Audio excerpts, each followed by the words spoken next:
18 दिन के युद्ध ने द्रौपदी की उम्र को 80 वर्ष के रूप के जैसा कर दिया था, शारीरिक रूप से और मानसिक रूप से। शहर में चारों तरफ विधवाओं का बाहुल्य था। पुरुष इक्का दुक्का ही दिखाई देते थे।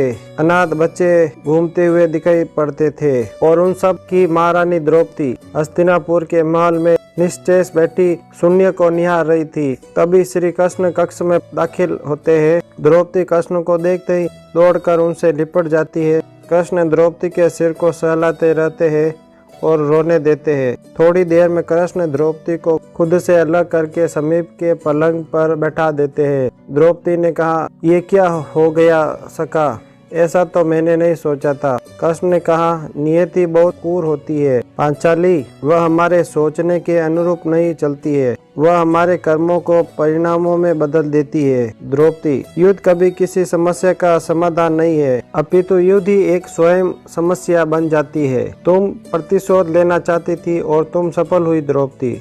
तुम्हारा प्रतिशोध पूर्ण हुआ। सिर्फ दुर्योधन और दुशासन ही नहीं, अपितु सारे कौरव समाप्त हो गए। तुम्हें तो प्रसन्न होना चाहिए ना। द्रौपदी ने कहा, सखा तुम मेरे घावों को सहलाने आए हो या नमक छिड़कने के लिए? कृष्ण ने कहा, नहीं द्रौपदी, मैं तो तुम्हें वास्तविकता से अवगत कराने आया हूँ। हम परिणामों को दूर तक नहीं देख पाते हैं, जब हमारे समक्ष होते तो हाथों में कुछ नहीं रहता है। कर्म के सिद्धांत का यही तात्पर्य है द्रौपदी।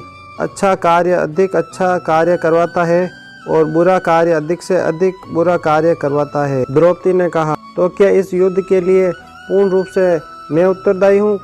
कृष्ण ने कहा, नहीं द्रौपदी, तुम खुद को इतना महत्वपूर्ण मत समझो, लेकिन तुम अपने कर्मों में थोड़ी सी दूरदर्शिता रखती तो स्वयं इतना कष्ट कभी नहीं पाती। द्रौपदी ने कहा, मैं क्या कर सकती थी? कृष्ण ने कहा, तुम बहुत कुछ कर सकती थी। जरा स्मरण करो द्रौपदी, युद्ध के पूर्व समय शांति का प्रस्ताव लेकर हस्तिनापुर जा रहा था, तब तुमने मुझसे ये कहा था, मैं हवन के कुंड से उत्पन्न हुई द्रौपदी हूँ, महाराजा द्रुपद की पुत्री हूँ, महावीर द्रोणोदम की बहन हूँ, 5 महारथियों की पत्नी और 5 महारथियों की माता हूँ। इसमें मुझे शांति नहीं, केशव युद्ध चाहिए।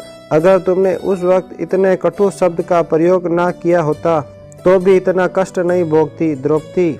जब तुम्हारा स्वयंवर हो रहा था तब तुम कर्ण को अपमानित नहीं करती और उसे प्रतियोगिता में भाग लेने के लिए एक अवसर देती, तो कर्ण तुम्हें भरी सभा में वैसे नहीं कहता, तो शायद परिणाम कुछ और होते। इसके बाद कुंती ने तुम्हें 5 पतियों के पत्नी बनाने का आदेश दिया, तब तुम उसे स्वीकार नहीं करती तो भी परिणाम कुछ और होते।